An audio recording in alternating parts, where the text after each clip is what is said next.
It's Ken Harbaugh with Against All Enemies on the Midas Touch Network. Donald Trump just spoke at the Turning Point USA conference in Michigan. This youth-centered conservative group used to be on the periphery of Republican politics. Now, increasingly, the Trump campaign is depending on the enthusiasm of its members. Does that mean it's moderated its extremist positions? Not in the least. In fact, it's become even more emboldened. I spoke with Mike Breen about this. Most of you know him, former Army intel who later led a human rights organization that tracked hate groups. First, check out this clip from that Turning Point USA conference.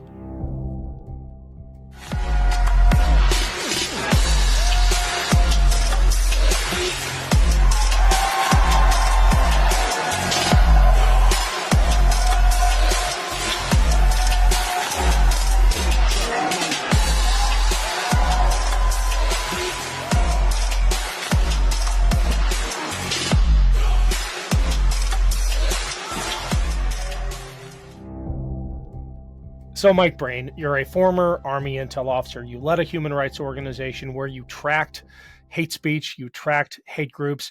Is there anything innocuous at all? Anything fun and innocent about this notion of a white boy summer? Well, Ken, it's always good to see you. One of these days, we're going to talk about something that isn't nuts. No, of course not. Of course not. I mean, white boy summer is, it sounds pretty bad, and it's meant worse than it sounds. Yeah. It's a white supremacist thing. It's a dog whistle, like a lot of these things are. And it's intended to say, look, this is our time. This is the time of white men, right? Which is not a great thing for any of us, including, those of us who are white men who happen to believe that they're living in a society that celebrates everybody and where all of our neighbors belong is a good thing, as I do and as I know you do. So, no, it's very much, one of these alt-right, far-right, white supremacist, dog whistles that seem to change every few months. Like a lot of them, it's kind of engineered to force people like me and guys like you to come out and explain to everybody how offensive it is, which is also designed to make us look like we're, always triggered. But, like the Hawaiian shirts of the Boogaloo boys who want to trigger an apocalypse and like to shoot cops, there's nothing innocent about it. It's an attempt at humor. This one's not even that thinly veiled really at all. Yeah. I mean, it is interesting that these groups have an entire etymology unto themselves. You really have to dig deep to understand the origins of these things. And it's left to people like us to explain how hateful these expressions are. It's a little easier with something like white boy summer, but unless you're read into the coding and the dog whistles, most of it gets right by the majority of the media because it is directed at the folks who have the sensitivity to pick up the whistle. Yeah, exactly. And it's a little bit similar to, the kind of subculture stuff you get with, mostly guys, mostly younger, stereotypically living in their mom's basements, who spend way too much time online going super deep on Lord of the Rings or Star Wars or anime or whatever and fighting about all kinds of detailed stuff about these fictional worlds. This is a little bit like that kind of Gamergate culture, except, of course, it's a lot less harmless than that. And it's intended to kind of have a wink and nod thing, and you only really get it if you get it and all that stuff. It's an in-group, out-group signifier. Well, it doesn't take much more in this case than an image search of white boy summer to see just how hateful the intent is. Here's honestly page one, Hitler with his summer shades on. You've got a whole catalog of hateful images, hateful memes tied to white boy summer. And, it's like you said, it's an in-group, out-group signifier. It's designed as a motivator for these folks who are read in to the group. The thing that's most disturbing, though, is that this increasingly takes place at conferences like Turning Point USA, which is an official partner of the Trump 2024 campaign. He had nothing to say in terms of disavowing this kind of hateful rhetoric when he just spoke there. Let me play a quick clip from him at Turning Point USA. Well, thank you very much, and hello, Turning Point, and hello, Michigan. It's great to be back in a state I love with thousands of proud, hardworking American patriots. Thank you very much. What a turnout this is. This guy, Charlie Kirk. I want to thank you all, and I want to thank Charlie Kirk for everything he's done at Turning Point Action for making this event possible. What a great turnout.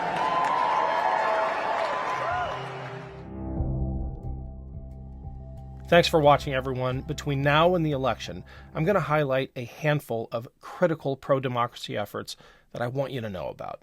The first of these is Veterans for Responsible Leadership, or VFRL.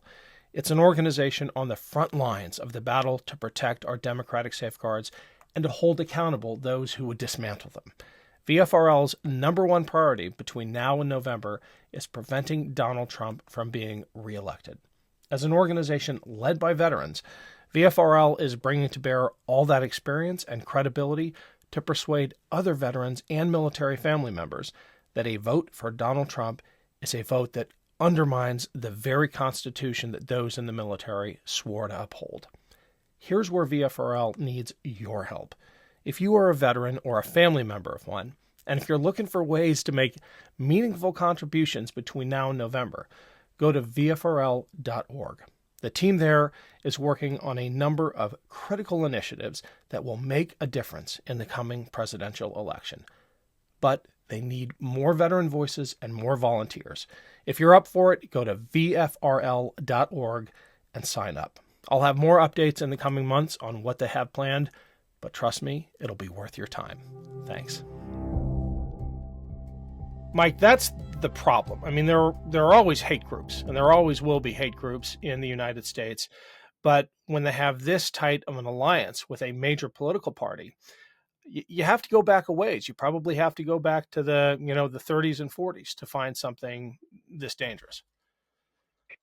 Yeah, that's exactly right, Ken. I mean, when a hate group is able to make these kinds of inroads into a major political party, and when national politicians, including a former and would-be, next president of the United States, legitimize them and count them as part of their loyal base.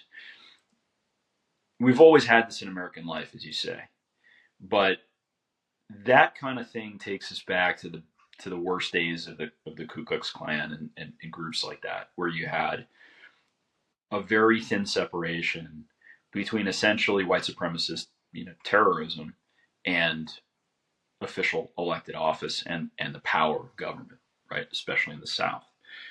That's not a situation you want to see anybody going back to.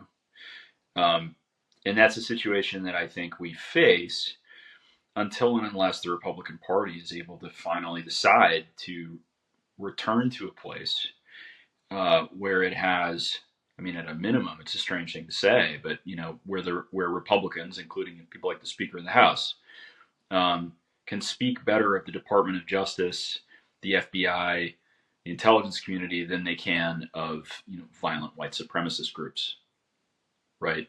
I mean, if you're nicer to the Proud Boys than you are to the FBI, you've kind of lost your way. And the Republican Party's been there for a long time now.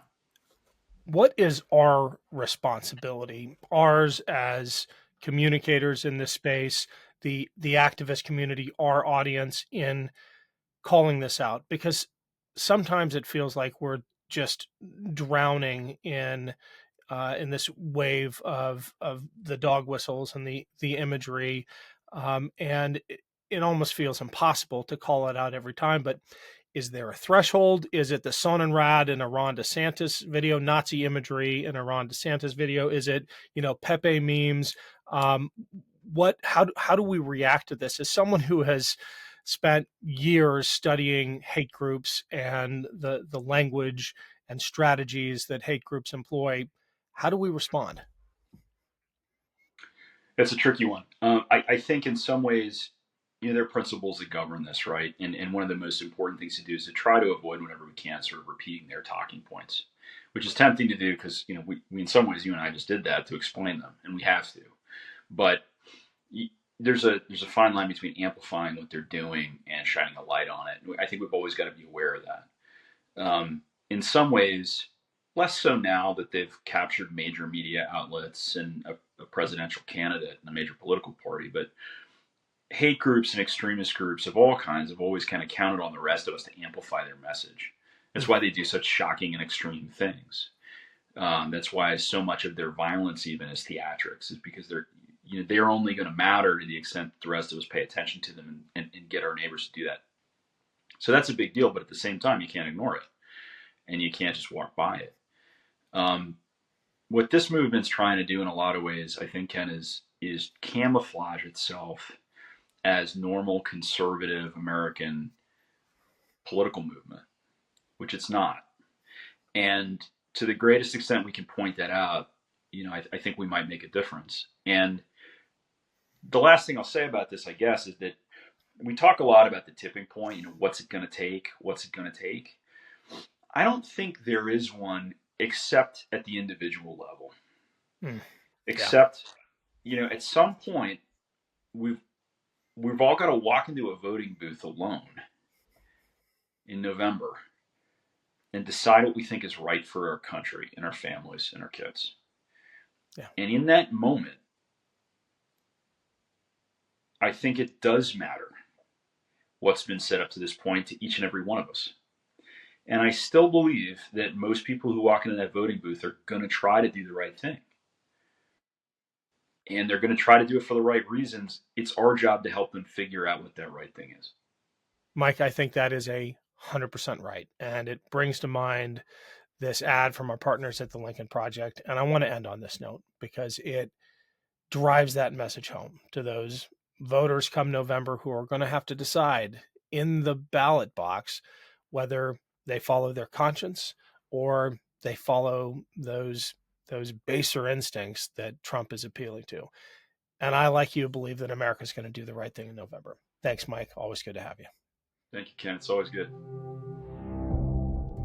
What will you tell your kids? That you voted for a felon and a criminal, supported a man found guilty by a citizen jury, went into the voting booth happy to pull the lever for the only former president in history to bear the mark of criminal shame. Will you tell them that breaking the law is how they should live their lives? That lying to their families about porn stars and hush money is how they should behave? Do you want your son to treat women like a man who was found to have committed sexual assault? Do you want your daughter to be a victim of a man like him? You going up the escalator? I'm going to be dating her in 10 years. Can you believe it? And when you're a star, they let you do it. You can do anything. Whatever you want. Grab them by the... Will you tell them that he was honest, that he was a good man, Very fine people on both sides. that he treated people the way you've taught them? Like to punch him in the face, I'll tell you. Will you tell them you're proud of his cruelty, happy with the ugly insults, I'd look her right in that fat, ugly face of hers. the attacks on women, and the endless lies, that the chaos, death, and danger he brought was worth it? We know it's hard to walk away and put country over party, but your kids are watching. You're not just voting for your future, you're voting for theirs.